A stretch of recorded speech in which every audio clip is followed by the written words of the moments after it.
પણ સરકારનું નાક શિક્ષકોમાં નથી. એ નથી દબાતું, નથી કપાતું, કોઈ ફરક નથી પડતો. શિક્ષક દિનના દિવસે શિક્ષક થવા ઈચ્છતા, પરીક્ષા આપી આપીને થાકેલા અને ચિઠ્ઠીઓ લખી લખીને થાકેલા શિક્ષકો, ભાવિ શિક્ષકો જ્યારે આંદોલન કરે ત્યારે તસવીરને શું સમજવાની? મુખ્યમંત્રીએ આજે બહુ જ સરસ કાર્યક્રમ કર્યો. મુખ્યમંત્રી ભૂપેન્દ્ર પટેલે સારસ્વત સાથે પ્રેરણા સંવાદ નામે એક કાર્યક્રમ કર્યો, જેમાં 19 જિલ્લાના 37 જેટલા અંતરિયાળ વિસ્તારમાં ભણાવતા અને બહુ જ જજુમતા કઠિન પરિસ્થિતિમાંથી પસાર થતા, કોઈ દાંતાનું, તો કોઈ પોરબંદર પાસે રાણાવાવમાં, તો કોઈ નવસારીના વાંસદામાં, એમ અલગ અલગ જગ્યાએથી શિક્ષકોને બોલાવ્યા અને પછી એમની સાથે સંવાદ કર્યો. આપણે હજી અંતરિયાળ વિસ્તારોમાંથી જેને બહુ સંઘર્ષ કરીને અથવા બહુ ચાલીને જવું પડતું હોય એવા શિક્ષકોની સ્ટોરી એટલે બતાવવી પડે છે સૌથી પહેલાં તો, કેમ કે ત્યાં રસ્તા નથી પહોંચ્યા અને ત્યાં પહોંચવું એ ખરેખર બહુ મોટો સંઘર્ષ છે.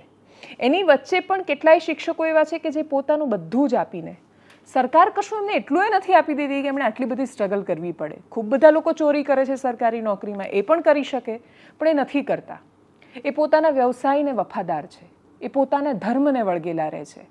એવા માણસો સાથે મુખ્યમંત્રી સંવાદ કરી રહ્યા હતા, તો એ બાકીના શિક્ષકો માટે પણ બહુ પ્રેરણારૂપી સંવાદ હતો. મુખ્યમંત્રી એમાં શિક્ષક વિશે પણ બહુ જ સરસ બોલ્યા. પણ આ બધું જ્યારે થઈ રહ્યું હતું ત્યારે સમાંતરે ગુજરાતના પાટનગર ગાંધીનગરમાં જ મુખ્યમંત્રીથી થોડા જ કિલોમીટર દૂર શિક્ષકો આંદોલન કરી રહ્યા હતા. એમણે કહ્યું કે 5 સપ્ટેમ્બર 2024 પણ અમને આ જ વચન આપવામાં આવ્યું હતું. અમુક તો આખાને આખા જિલ્લાઓ છે કે જે શિક્ષણથી વંચિત રહ્યા છે. એમની પીડા બહુ ખતરનાક છે.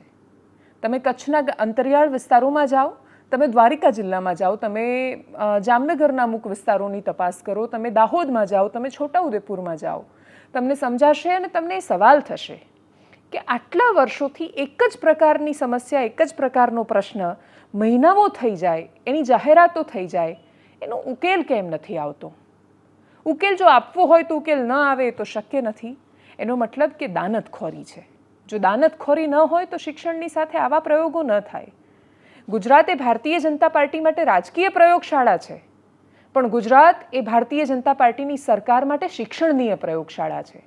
એટલા બધા પ્રયોગો થયા છે અહીંના શિક્ષણમાં કે બાળક એક એક્સપેરિમેન્ટ બનીને રહી ગયું, અને એવો એક્સપેરિમેન્ટ કે જે સફળ નથી થઈ શક્યો, કેમ કે દર થોડા વર્ષે બદલાય છે. સચિવ બદલાય, મગજ ફરે, બધું વ્યવસ્થા બદલાઈ દેવાની.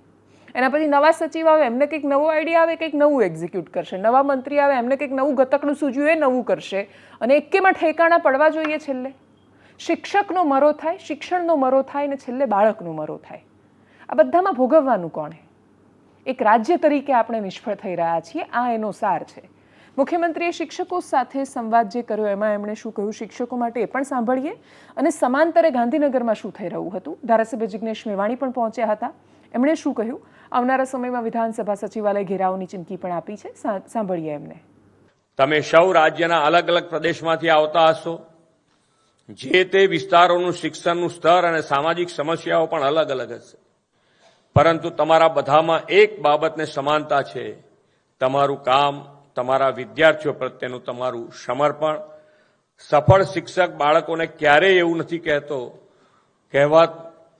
કહેતા કે રહેવા દે, આ તારાથી નહીં થાય. એ તો હંમેશા પીઠ થાબડીને પ્રોત્સાહન આપે. સ્વામી વિવેકાનંદ કહે છે, શિક્ષણ માનવીને ચારિત્રવાન બનાવે છે.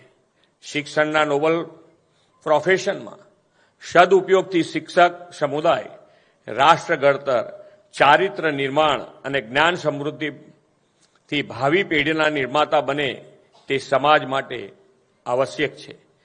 શિક્ષક દરેક બાળકોમાં સપનાનું વાવેતર કરીને તેના સંકલ્પોમાં પરિવર્તન કરવાનું સંસ્કાર સિંચન કરે છે.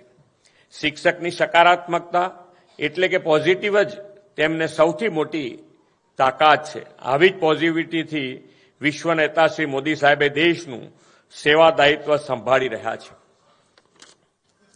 તેમના નેતૃત્વના પાછલા 11 વર્ષમાં દેશમાં શિક્ષણ ક્ષેત્રે અમૂલ પરિવર્તન આવ્યું છે. વડાપ્રધાનશ્રીના નેતૃત્વમાં 2020ની નવી શિક્ષણ નીતિ અમલથી દેશના શિક્ષણ ક્ષેત્રે એક નવા અધ્યાયની શરૂઆત થઈ છે. રાજ્ય સરકાર પણ આ નવી શિક્ષણ નીતિના ફળ નવી પેઢીને મળે તે માટે પ્રતિબદ્ધ છે. કેટલા શિક્ષકોની ઘટ છે?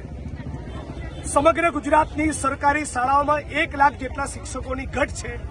સામે 60,000 જેટલા ટેટ ટાટ પાસ કરનારા ઉમેદવારો છે. રાજ્યની સરકાર ધારે તો ઘડીના છઠ્ઠા ભાગમાં આ 60,000 શિક્ષકોને જ્ઞાન સહાયકના બદલે કાયમી નોકરી આપી ખાડે ગયેલું શિક્ષણનું તંત્ર સુધારી શકે.